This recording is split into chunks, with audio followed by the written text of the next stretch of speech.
But I was thinking of like because at certain milestones when people subscribe, they get like a little thing next to their name, like this.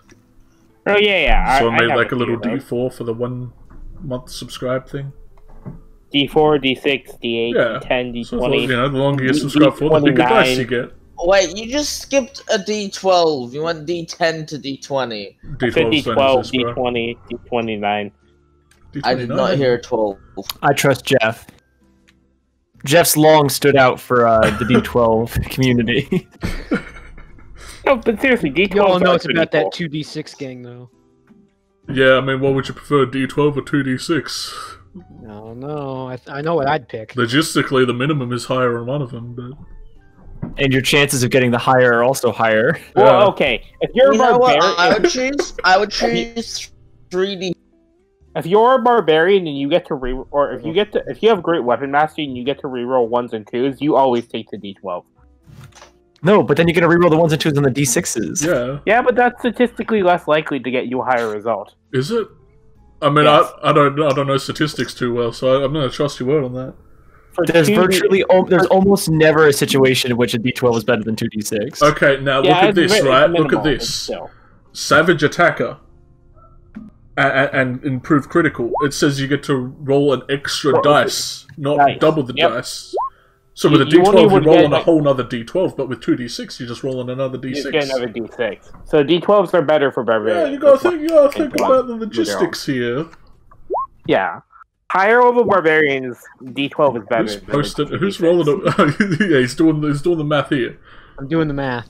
So I rolled both of them 3 times, which is not a good scientific spread, but it's probably one of the most minimal of scientific spreads you can get, other than 2. Yeah. Well, I mean, you could roll them both once. Yeah, I guess that is. It's not really a spread. Unless you're a half-orc or a barbarian at, like, 12th level.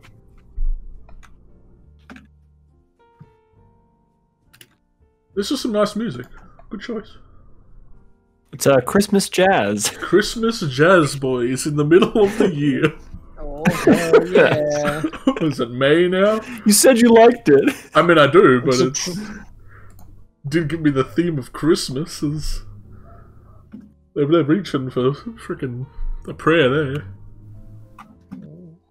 Come to the album and they're like, "This is some Christmas jazz." Also, if you're not using maxed out crit rules, then a D12 is better than a 2D6s, because if you roll crit, you just roll 1 more D6 as opposed to 1 more D12. Well, no, you roll 2 more D6 when you normally crit. You roll the weapon. You roll the entire weapons die. Unlike no, it's Savage Attacker though. Yeah, you know for Savage Attacker, that's why D12s are better. We should start a podcast about, like, D&D gets logistical. No, it's just about D6s and D12s. D6s and D12s. Let's get down to the brass. Look, we just argue about it. We consult real mathematicians. Can I be a fucking centralist and go for the D10? No. No. D10s can eat shit. The D10 is the worst. Come on. Every weapon does a D10. Me and my friends had this idea of just like a whole podcast of like 4 people arguing points, but they're all like severe centralists. So like all the time they would be like, well, on this side you can see their points, but on the other hand, you can also see the improvements of this style. Or like people arguing different points, but they're not like in the same debate. Yeah. Oh no. Oh, I could do that. I can be stupid enough.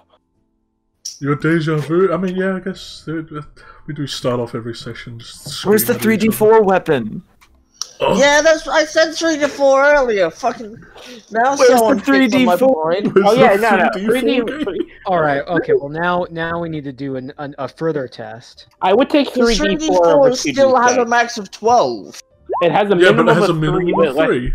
But mind you, statistically, the odds of you rolling high on every single D4 is less than the 2D6. Honestly, exactly. D12 is better. 3D4 not too great of a spread here. The only reason why you'd want to do it 3D... Only reason why you'd want to... I'll do it 3 more times, but... Oh, orc brain hurt? Oh, that was the worst. Oh, that was double worse. Yeah. No, you get the thing that The great weapon fighting style where you get to re-roll if it's a 1 or a 2 on 3d4, and you constantly re-roll. Yeah, but I'm not feeling the 3d4. I'm gonna be honest. What about the only dice set you can use on roll 20, 62? 6d2? Oh, you'd never hit so what, if you have Great Weapon Master. What do you flip a You coin broke him. 6 times? Is there a problem? There is a D2. Oh, It's called a coin. Yeah, it's called a coin. Then 12d1. That's just 12 damage. Yes, that doesn't hit most of the time. That's just JoJoing someone 12 times. You punched them 12 times. That's all it. Precisely. All that is. Slime, you twat. You absolute bugger. God damn, Someone had to say it. Statistic damage. I just one-sipped my tea, man. I just one-sipped that motherfucker. You just always do 8 damage. Yeah, you never do anything. I'm gonna go prepare myself a coffee so I can be bothered enough to do it. Holy shit. I am sleep deprived as hell these days. I'll be back. Can we just start? I don't know, Irish, can we? I don't know. DM, can we? I don't know, 220 boy. Click on the link to go to a straw poll where we can vote for wizards to add a 3d4 weapon to the game. Oh, hell yeah. No, statistically that would not happen. Also, that would They haven't added the big boomerang yet. The big boomerang? Yeah. Also, wait. Boomerang. Also, wait, what's it called? Wouldn't that be a petition, not a straw poll? No, it's We just don't straw poll. It's just yes or no. No, it's yes or yes. There's no there. Yes, definitely, certainly, yeah, completely. Where's the no? Where? And but there is maybe. Who's that character from Inuyasha that had the big boomerang? Inuyasha? I've never seen that series. You've never seen Inuyasha? Dude! Okay, I haven't seen. I say I'm a fan of anime. I haven't touched Cowboy Bebop either. Okay. And I haven't fully seen Brotherhood. I started it, never lost track of where I was, and I started over. I have watched Hosting Ultimate Abridged, and that is a beautiful force of nature. I'm so confused. Don't worry, what Irish. is going on anymore? I don't know, man. It's been 2 weeks. I'm excited, man. A 3D4 weapon soccer's boomerang? Oh, get out of here. What would happen if you inverted someone's testicles? In what way? I mean, they wouldn't die from having the. What if you inverted them across the y-axis? Oh, the y-axis. Probably do 3d4 damage. Hit me up, wizards. Wizards, hit me up for the fucking testicular damage tables that I got on hand. Oh god. Okay, so is that like a thing where you have a card shot and one of them is allowed to be the crotch shot? No. No, you just every damage is testicular damage. Oh no. Yeah. Oh god. It's a road where no matter how you try to hit someone, it always hits them in the dick. It's like that episode of South Park where Butters keeps shooting people in the dick. Yeah. Y'all don't even know. That episode. It's exactly that. I forget. Did he kill Kenny? I know Kenny almost always dies, but I forget if he killed Kenny. Nah. After a while, I stopped doing that gag. Yeah. Oh my god! He doesn't always die. Welcome to the South Park podcast. We're here for another 2 hours. Kenny. Welcome to the South Park podcast featuring Gibby. Featuring Gibby. Oh no, he's god. back. Gibby's back. Gibby! Michael, are we level 5 yet? Not yet. Okay. Michael, are we level Gibby yet? Are we Gibby yet? No, that's at the end. At the end, we become Gibby. Yes. That's how we defeat Strahd. One of us just body slam him from the roof. No. Yeah, someone channels the power. Someone smites him to death with the power of Can I be Gibby. a paladin of Gibby? I mean, technically, Gale doesn't have a face. Only a warlock. Only a warlock. So you're saying he's not worthy of? You're saying he's not worthy of having paladins, or what are you saying? He's clearly a fiend, dude. He's clearly a fiend. If anyone radiates fiend energy, it's Gibby. Fair enough. As long as you're in the same realm as him, paladins know what direction he's in from, no matter how far away they are. They know how close he is. Kind of over. Unless he chooses not to be seen, because if he chooses not to be seen, no one can see him. Paladins know how far away he is and how rapidly he is advancing to their current position. Gibby is Strahd. Oh no. God, I swear if you replace at the end Strahd von Verovich with Gibby, you just like replace his token, and you describe how he's just laid on the floor dead for some reason. It looks like he fell from the roof. In his place is just Gibby.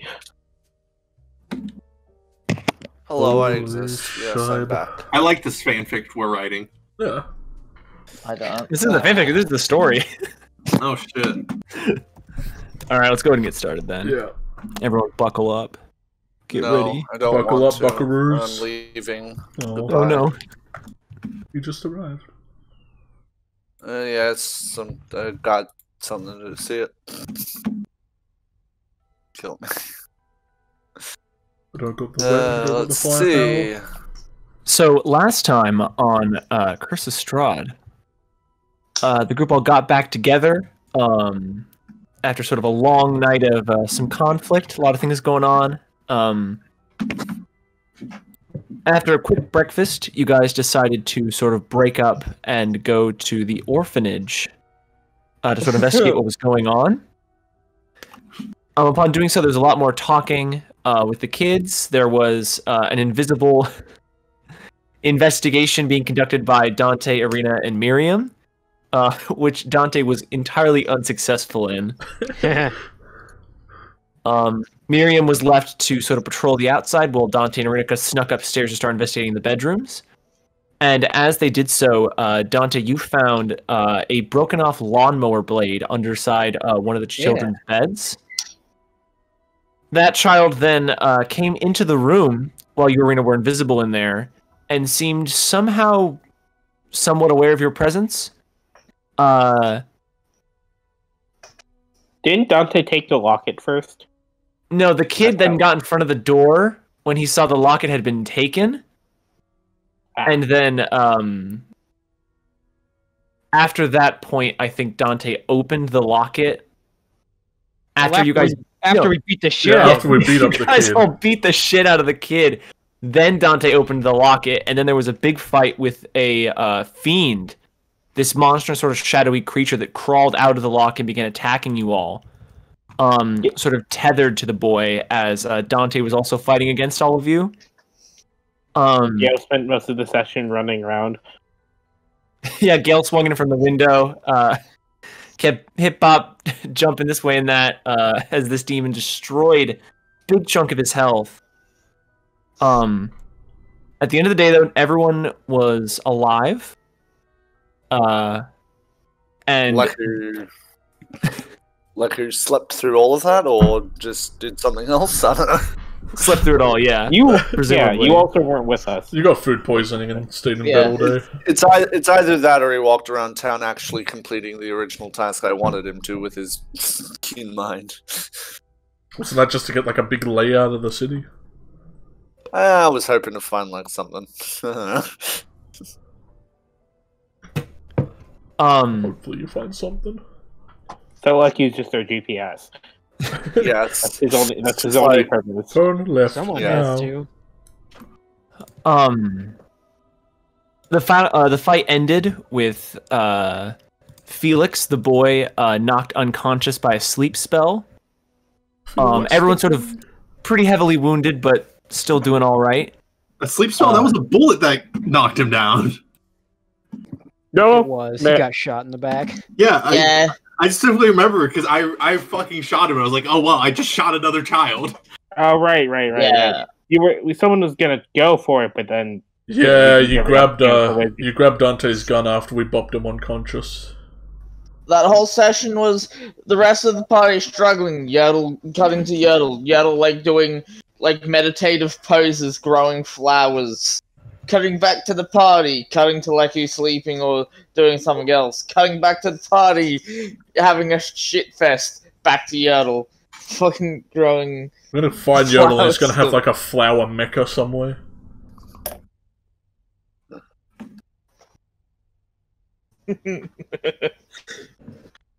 Like that swamp bender from Avatar. Who just has the big... Yeah, you'll never know. You'll never know. Never saw it coming. Lumpy boy.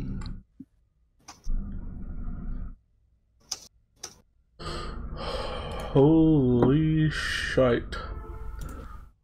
Sorry, I had to go watch the video real quick. To confirm. Okay, so the sleep spell did not work, but you did not shoot the kid in the back. You shot the demon coming out of the locket. Yeah. So the kid's still alive. That's what I was confused about. But yeah, I think they slept me is what happened.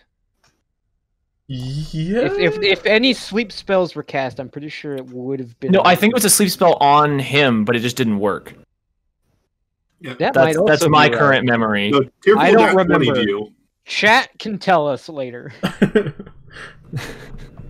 remember sleeping cast, but it didn't work. And I'm pretty sure we just... Because I cast Spare the Dying, so someone was on death saves. Someone's not dead. I think it was Dante. It was either Dante or Gale, because I remember Gale had it very low. I fell unconscious at the last second, I believe. I might also just still be passed out. I think that... If I didn't, I would have spared the dying everyone, even the kid. Yeah, I remember you specifically said the kid. And with that, we're gonna pick up this time. Pick up this time? On Curse of Strahd. On Dragon Ball Z!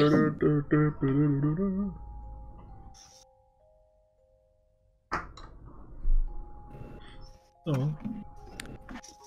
So we're gonna start this session off with Leku. I'm dead.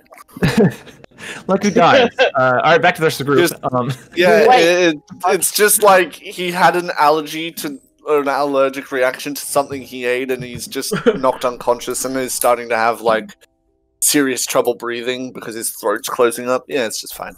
We thought he was just tired. No one knew that. I mean... Does Yodel even know what an allergy is? Let's be honest here. Maybe not the word for it, but you'd know what an allergic reaction looks like. You might have a different term for it amongst the turtles. Yeah, you know what it looks like in a turtle, not a human. It's the no-no foods. He has no foods on that list. So like you were with the rest of the group. Sort of after the whole fight with Alesia played out. And as you all kind of went to bed, sort of not really sure what's going on, what you guys are going to do the next day. A minor scuffle. I don't know if Leku was there for it. It was after the... Or was Leku there for it? Probably. You don't remember, you probably were. Leku was in the room. Well, door frame. But... oh yeah, I think I remember that. It's where Julian did this, yeah. Yeah, I remember that. I remember not being able to, like, looking at my spell sheet and not remembering not being able to do absolute shit. Because I love my spell list. Yeah. What am I gonna do? Cause blur on myself? That's gonna help the situation? Yeah. Maybe I'll make 4 of me, that'll help. A cool spell. Leave Blur alone. I love Blur, but in that situation, it was useless. It was literally like, I can't attack its Alesia. Like, unless you cast a Blur on yourself and started, like, pop and locking into the room and, like, distracted us with, like, awe. Yeah. I was thinking, wait, I've got bone armor. I'll just put that on Julian so he doesn't die. There you go, pat pat. Yeah, I think I had that and I was like, great, now I'm covered in bones. What? No, I did mage armor version, so it's just like you wouldn't freak out. But I don't like skeletons, man. I think they're great. But yeah, I was that whole moment I was just sitting there like, what the fuck could I do? Hold up. Yeah, so the whole group decided to go to sleep, and kind of one by one woke up, went downstairs for breakfast. Leku, as they all sort of go downstairs, all one by one, kind of trailing off, going about the city and their different business. You're sort of laying in bed, tossing and turning, as that night you have a dream. Oh no! Leku gets a dream. Those. That's illegal. This is very, very illegal. Like, more illegal than Yertle getting a dream. Like, Jesus Christ. Wow. What, mate? Yeah. Speaking brave words here. Fucking.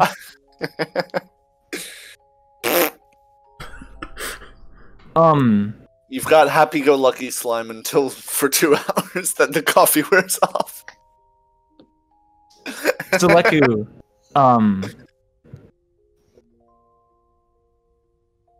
as you're sort of drifting off in this dream,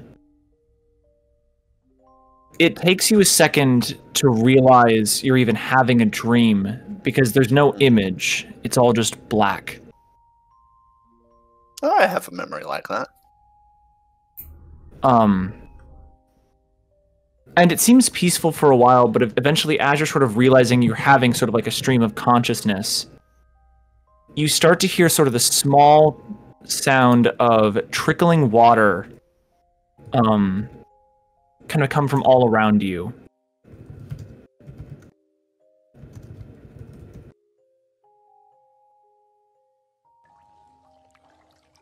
Oh, there it is.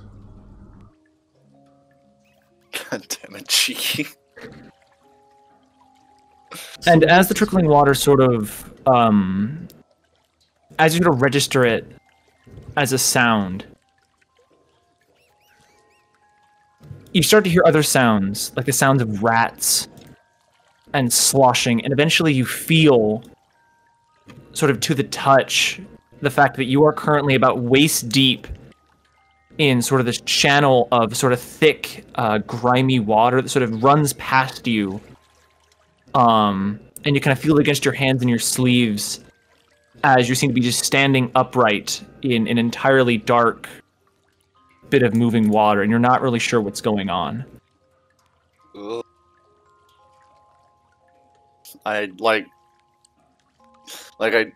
pick at some of the water and like rub it between my fingers. Is it like really dirty water, like stuff on the surface kind of shit? Good rounds again. Like, as you start rubbing it kind of between your fingers, it's like this, it's a gross slime, and as you kind of dip your hand down through, you catch like a bit of like what feels like moss, maybe? But you can't see anything down here. There's no light whatsoever. I'm gonna try and cast fucking dancing lights.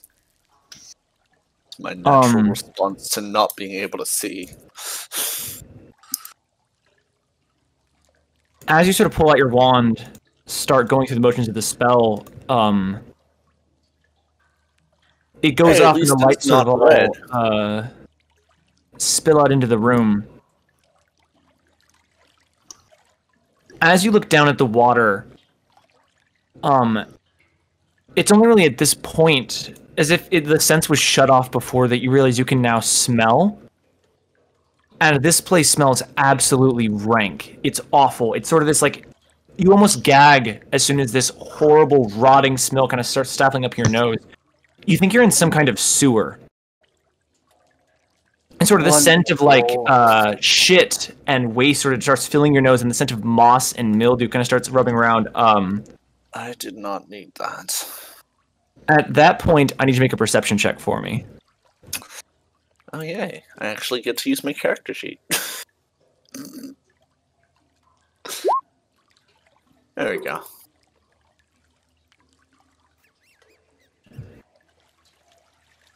You catch it in like the corner of your eye as you're kind of looking around, just sitting around in this sort of like wet grime. you see the slightest bit of movement on the edge of one of your dancing lights, kind of a little bit behind you to the right. And as you kind of whip around, you see that it's gone. And there was just some kind of motion that you just missed, but you barely saw sort of out of the corner of your vision. And as you kind of focus in on it, you see a movement again a little bit farther off.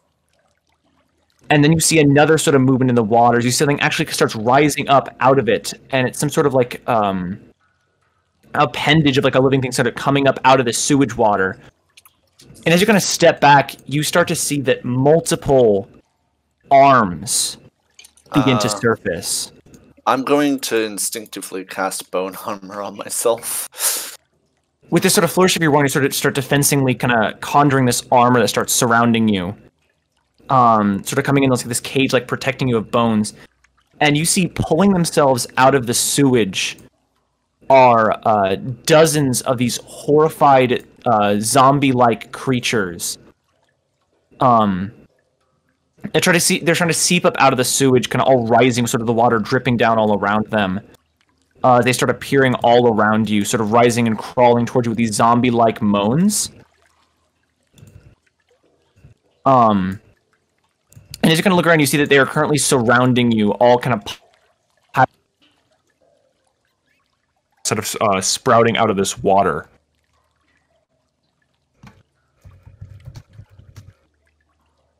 Bit concerned as I have yet no control over these. Leku starts to panic. Your breathing is shallow and staggered. Kind of in this horrible, awful smelling chamber.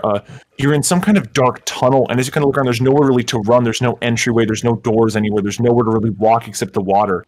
And you watch as these things start closing in, getting closer and closer as they start clawing and grabbing for you. Your new armor class is 15, correct? I believe so. Your voice just got really deep. Yeah, is it supposed to be voice modulator? Is that a voice modulator? I was getting... No, it's not. It's the thing that's happening with my mic. It's a weird thing. I don't know what's going on. Honestly, that was rather appropriate. I wasn't sure. If you can figure out how to do that, utilize it, because that was weird. Also, are we meant to be able to see? Like, is there stuff out? Okay, just make sure. You think you're making a video out of your D&D session? Yeah, fuck. Shit, dude. One of them gets me. Actually, I think all three do.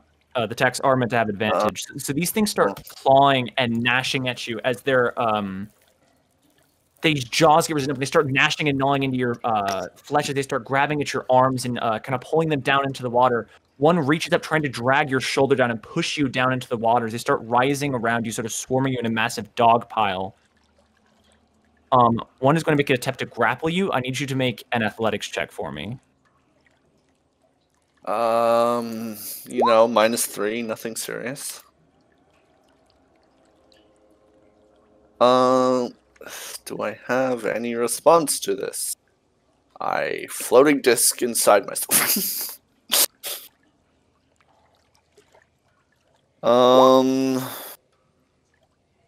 Yeah, that's a 17 if you've still got advantage. Yep, as they all begin to swarm you, they grab on your shoulders, start pushing and pulling you, dragging you down into this water. Leku's just like reaching his wand up and just trying to think of a spell, just thoughts rushing through his head, just panic. With the way they're surrounding you, you're trying to think of any kind of offensive or defensive spell you could do that you could possibly do without injuring yourself or some way to escape.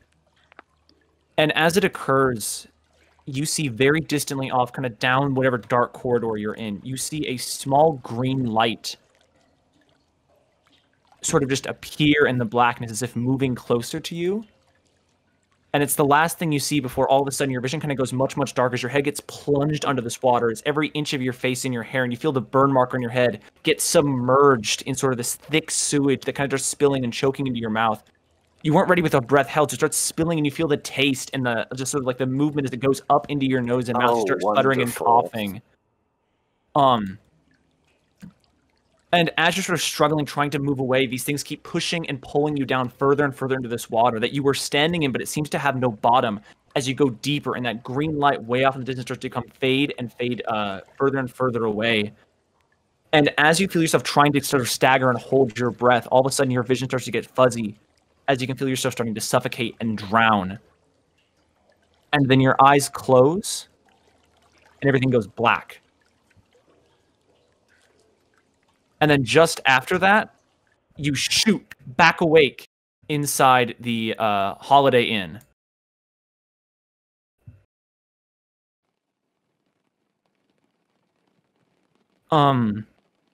You sort of shoot awake in your bed.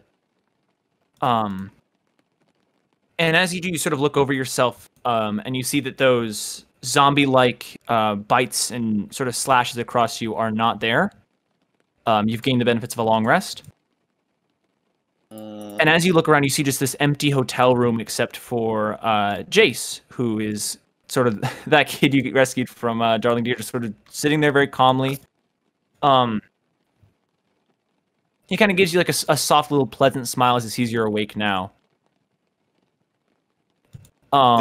It's at first like a jump start with like panic in Leku's eyes, but as he slowly like pats himself down and looks around, like he slowly gets a very exhausted look on his face as he gives a soft smile to Jace.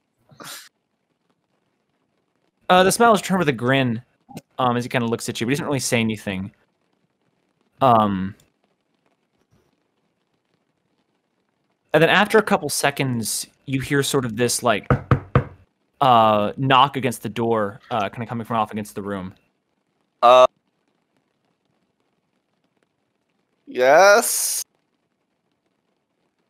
Can I come in? It's Nurse Volan. Sure.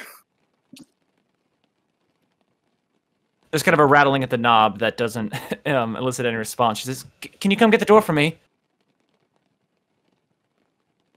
Leku leans off the side of the bed and gets up, looking at Jace, looking at the fact that Yertle's left his door here. Slightly pointing at it and looking at Jace. Which door? No. It takes him a second, but as you say it, Jace gives a little laugh at that. Actually, I will put a Hans cam in here real quick. Fuck your Hans cam. I'm pretty sure I had door cam anyway. Yeah. Oh, yep. All right.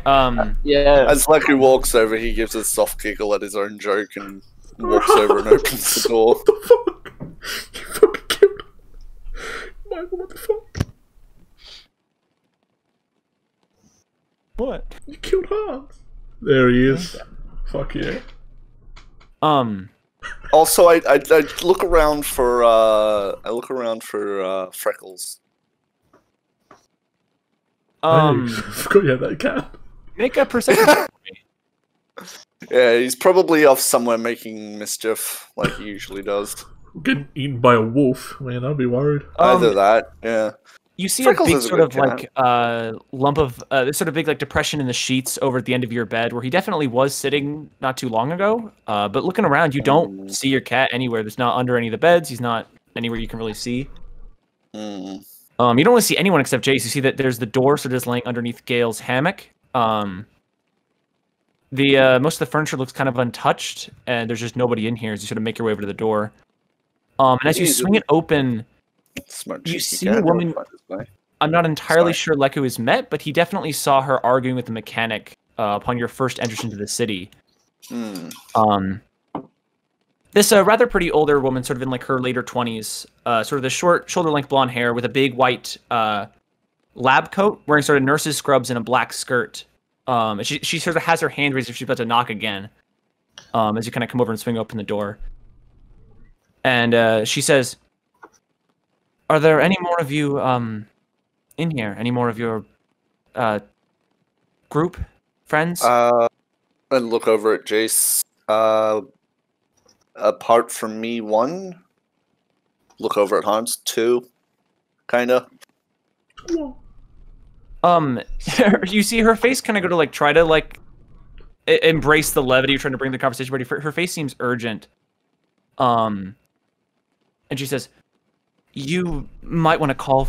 You might want to come with me. The hotel just got a call from the orphanage. They said something about a murder. Your friends are in trouble. I got headed there to do medical attention, but I figured the hotel people, the Mardikovs, they asked if I would grab you and take you with me." Yeah. Jace, was it? He nods, kind of like not sure how to react from overhearing the conversation from across the room. Come on, we're needed elsewhere. And I give a quick look around the room again. Freckle? There's no response. I'll He's have in to the come sewers. back to check for that. Hans, like a confused, like, clicks Make his an animal fingers. handling check with advantage.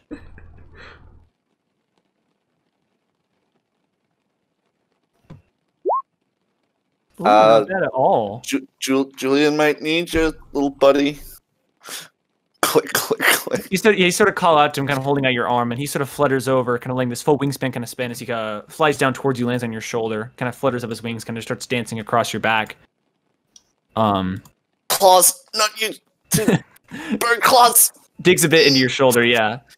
As you watch this woman sort of starts taking off down the hall towards the door outside. Okay, come on. As I exit out of the hallway and take like a quick look down, I sort of give this worried glare at the king and continue on my way. He's always fucking sitting there. Look, he's always there. He's an illusion half the time. We just don't know it because he's really good at it. Spoilers. Oof. The rest of you. Are we in fucking prison? Well, unions are in prison. Is this like fucking Persona 5? We're like just all beat up in a fucking prison desk? I'm still on the starting screen for Fake Mish. Oh no. Prison can't a couple hours have passed since sort of the fight went underway. I'm gonna mute myself. Since then, a lot of police have showed up at the orphanage. You're all still sort of up in that main bedroom. The police wouldn't really let you go anywhere.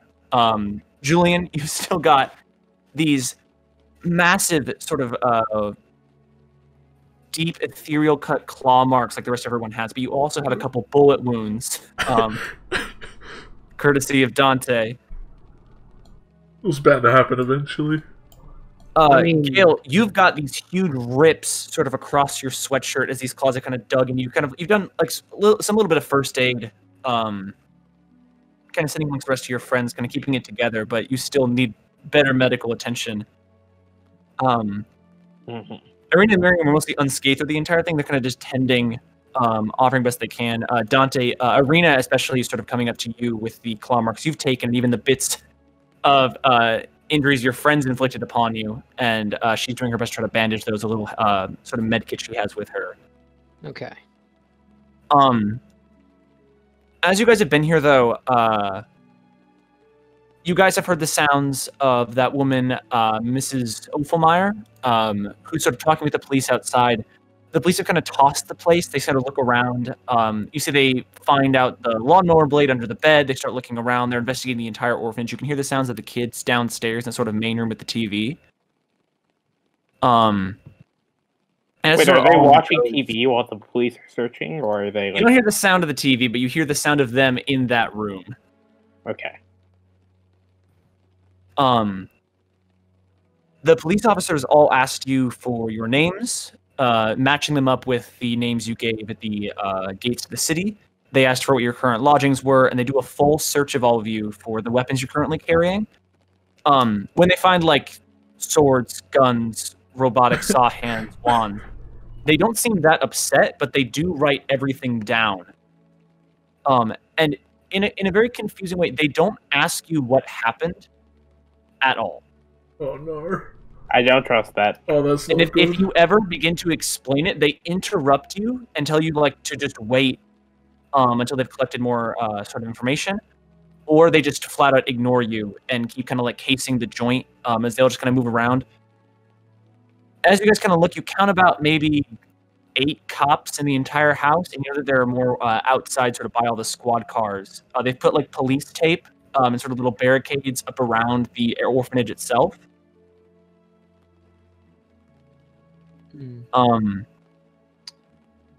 Would you say we've been here long enough to take a short rest?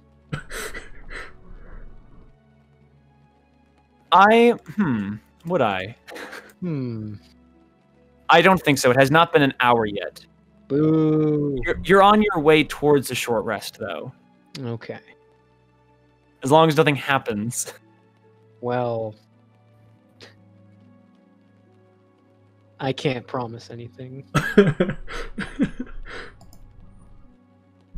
Not in this economy. Alazia, you've kind of pulled yourself into a little sit down with your one leg, kind of having your crutch nearby, tearful, very proudly for how effective he was in the fight, sort of moving about you, grinning with pride if that was a thing a robotic wolf could do. But he seems to emote a sort of very victorious sort of gait to himself as he kind of moves around you, sort of like pitter-pattering sort of in circles around you, just sort of sitting down at random points, but wagging his tail excitedly.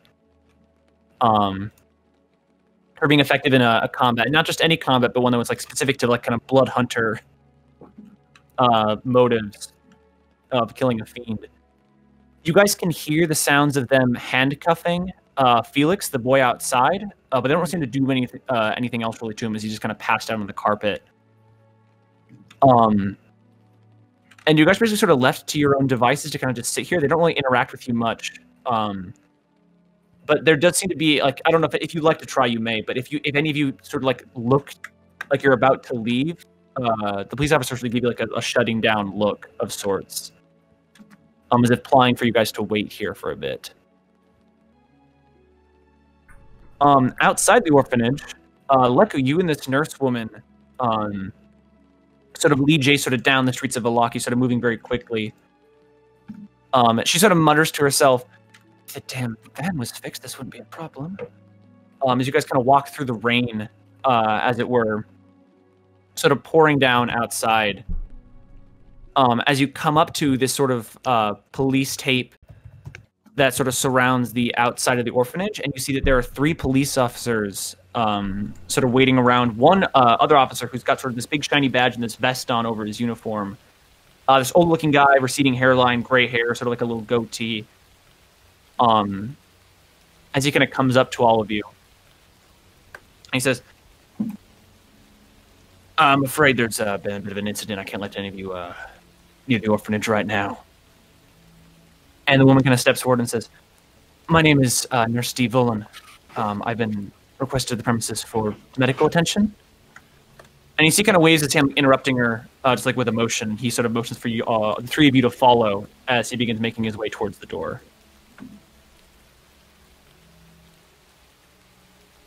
She sort of gives like an encouraging look, Leku, and then she sort of makes her way to follow him.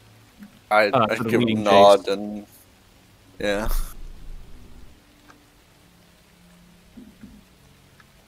I look at hands up in the tree. Give him a weird look. Oi.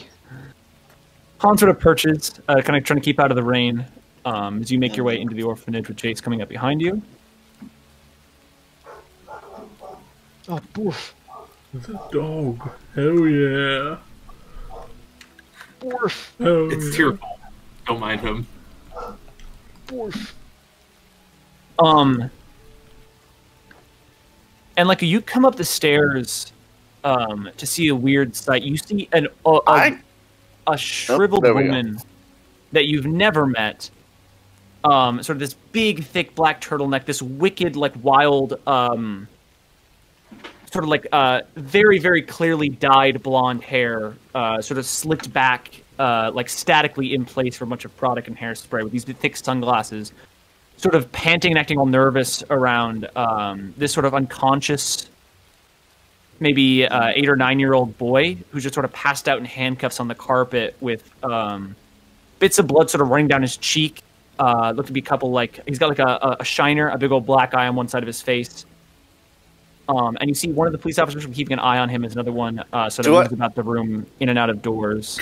Do I see the usual, like, the party's done this marks, like bullet wounds, claws? You see some bullets, some missed shots kind of peering around in the floorboards and some of the walls. You also see the telltale werewolf claw marks on a bit of this boy that kind of suggest Elysia's presence. I sort of facepalm and just, like, I just pull my hand up from my face and instinctually cast Detect Magic. Your eyes kind of shoot green. I have to roll Arcana first because I don't have it as a spell. You pass with flying colors, though. Always. Not always. I don't have advantage anymore. As you sort of look around, you get this faint magic kind of coming off this boy that seems fading. It doesn't have any school associated with it, but it's just sort of this faint little detection as you kind of look around. Your detection doesn't sort of go for long until you turn through an open door to your right on the second story. And you can see your friends inside. A couple of them glow in magic here and there with their sort of obvious magical bits. But you all, as you look out this door, you all see Leku sort of just sitting outside. Oh, hi, Leku. I give one raised eyebrow, like, what did you do? It's like, I go to raise both my hands up to, like, do, like, devil horns on my head.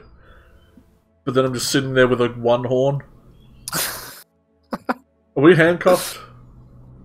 Is everyone else handcuffed, I guess? Like, you can't really handcuff me. I mean, I'm immune to being handcuffed. I mean, no, they can tie, but they can, like, tie your arm around you, like, with a rope. But they can, like, handcuff you to something else. Yeah, they can handcuff me to my ankle. To your own pants. To your own pants. I want to mouth the word demon to Leku.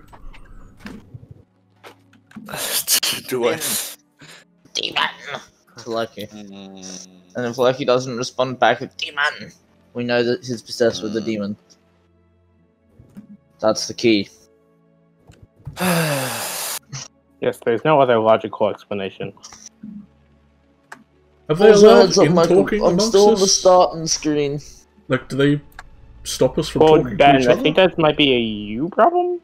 Yeah. Well, I've refreshed my page multiple times, so it's a... What about now? Still there, I'm gonna fucking... Never mind, my own went black. Oh, Michael, I'm not sure if you saw the messages, but if you hold shift and ping, it drags us all to that. Yeah, I saw. I known about that for a little bit. That blew my mind. I was freaking out. Okay, my end's loading something, but it's gonna probably take a bit to do it. I want to lean back to Gale. And, like, you got any more of those, detectors? I do. You want me to use one? I mean, maybe just to confirm that our job is over. Sure. Gale will pop off a divine sense. Like, how obvious is it? Or is it just like a Good thing question. that happens to him? If it is obvious, it would be okay to do it here because none of the cops are really paying that much attention to you guys. They're more interested in, like, the actual scene itself, kind of piecing together what happened. So Gale, you do it without arousing any suspicion. You sort of just, like, sort of reach out, and as you kind of feel around, searching, you detect no fiendish presence.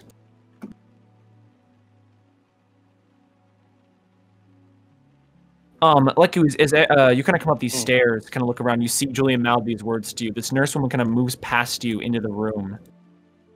And some of you see the familiar face of this nurse. And she kind of, like, looks over all of you. She kind of sighs as she sees you all kind of in your state, and then immediately sort of starts going into, like, sort of like medical mode. As she comes forward, and you all see she produces a wand. Dead kid on the floor. Heal the kids. He's unconscious. He's alright. Well, they didn't die. Yeah, they said there's a murder here. That got pretty freaked out. I thought someone died. She's going to cast Mass Cure Wounds. She's strong. Let's recruit her.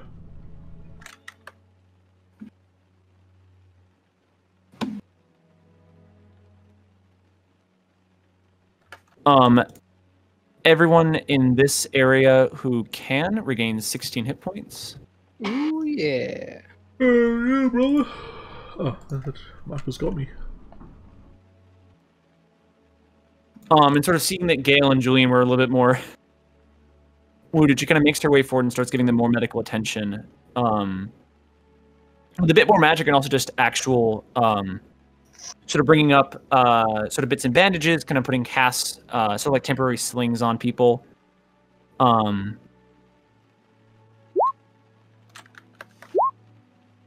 going to be 9 for Julian and 8 for Gale. As they put on the bandages, I grimace at Miriam like, magic healing's way better. How do they do this? Then she kind of steps back, kind of looks over all of you, seeing you're at least somewhat fine. And she sort of makes her way back over here, and she kind of looks down. You see Leku at this guy, and she says, "Am I allowed to heal him?" And he kind of looks down and nods. He says, "Can't have him dying on us." You see she kind of bends down, and you see she starts casting more spells. Sort of pointed at this boy kind of slumped down on the ground. Is there anything you'd like to do?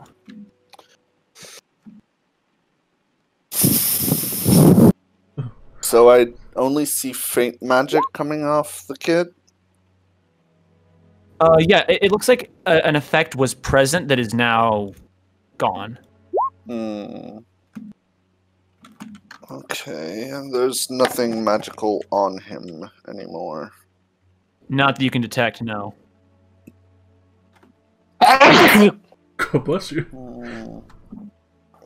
Did anyone remember? Oh, geez, bless you again. Does anyone remember who had the locket at the end of last session? It fell on the floor.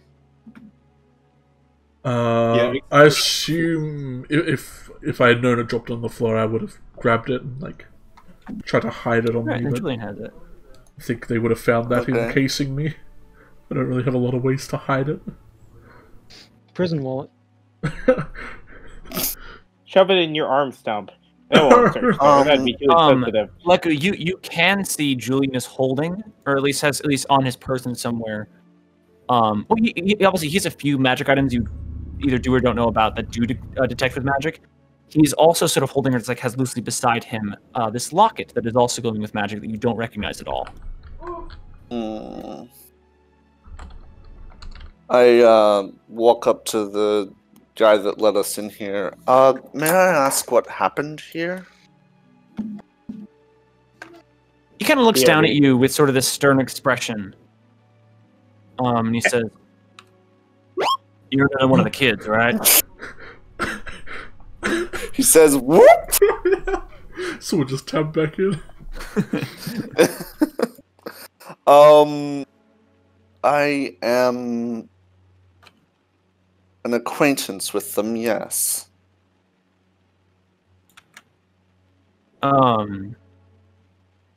He nods and he gestures to the room. And he says, "We're still putting things together, but right now you just need to stay here on the premises." Understood, I suppose.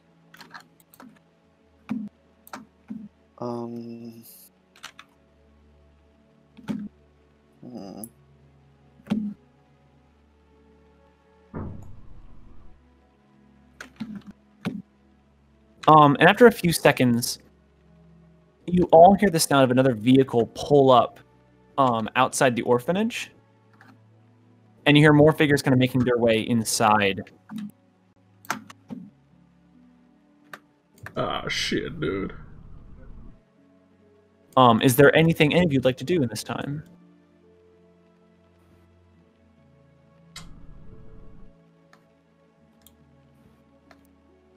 I'm going to whisper to everyone that if we do need to beat feet, everyone just kinda grab onto each other. Okay. And me, especially me. And a few more seconds go by. Azrael's kind of sitting here, and you hear 3 more figures kind of make their way up the stairs. Leku, kind of turning behind you, you see 2 sort of police officers in sort of full combat armor, carrying rifles at their sides, moving up the stairs behind this man who is wearing this like tall sort of black suit with a bright red tie, and over the suit he's wearing sort of like the beginnings of a wizard's cloak with like a big hood thrown over his head that kind of like drips down so you can't really see his face that well. And you see the slight indication of elven ears kind of pointing out of the sides as he makes his way up the stairs, kind of followed by these 2 soldiers. Do I see any magic on them? You see that the hood he's wearing, sort of the cowl around that glows with magic. You also detect a bit of magic from inside, sort of the bit of his lapel. It suggests he has a wand inside. He kind of makes his way up the stairs, kind of flanked by these 2 men.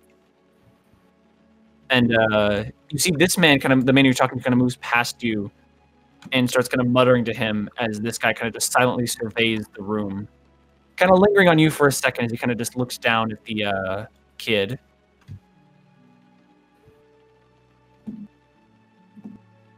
Does detect magic let you know what kind of caster the person is?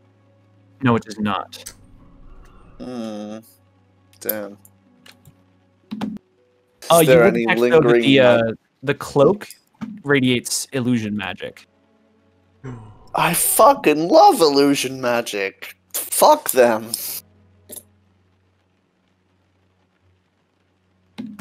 Does their wand radiate a specific school? No, you think it's just an arcane focus. Okay, fair enough.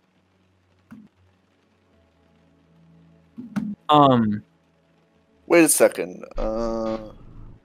Any visible creature bears magic. Fair enough. Just being picky with the very words of the spell, but this man kind of moves past you into the room, looks down at the boy, and then kind of makes his way through into the bedroom, kind of starts looking around. Like you see, because you just kind of catch it, he casts the same spell you just cast. He casts Detect Magic, starts looking around the room. Sort of these slightly glowing eyes kind of coming out from underneath the hood as this deputy guy kind of goes in to follow him, kind of looking into the room. So, Michael, question. Mm-hmm. If someone's cast a spell recently, I'm guessing that has like a lingering effect for a while to see what kind of spell they cast last? It's like what's happened with Felix? Or, because... yay. Because you mentioned before that each of, like, Julian, Dante, and stuff had, like, magic on them that I was used to seeing, which would probably be their items, but I'm just curious how you rule that. Yeah, it's just their items. You can't, there's not, like, a way to, like, do, like, a history of, like, what spells they've been casting. Fair enough. But, like, if someone had just stopped an invisibility spell, you'd see, like, a faint trace of it for, like, a couple seconds, then it would go away. Okay. But the the stronger the magic, the longer the effect will linger even after the magic is gone. Okay. It's like if a big magic meteor like exploded in like this giant mile-wide crater, that magic would radiate for a while without really having like an actual effect or like any actual magic present. But if someone cast like a prestidigitation, that would fade like almost instantly.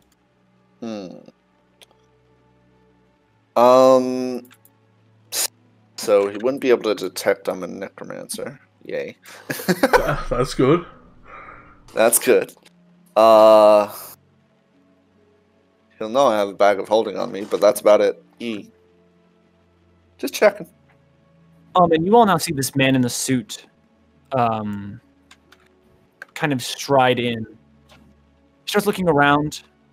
You see one of the police officers comes over to the lawnmower blade, kind of gestures up, pointing to the underside of the bed, pointing outside through the window that Gale swung him in. He starts gesturing around the room with sort of these motions, kind of just keeping to themselves in the corner of the room without kind of just talking out this conversation. And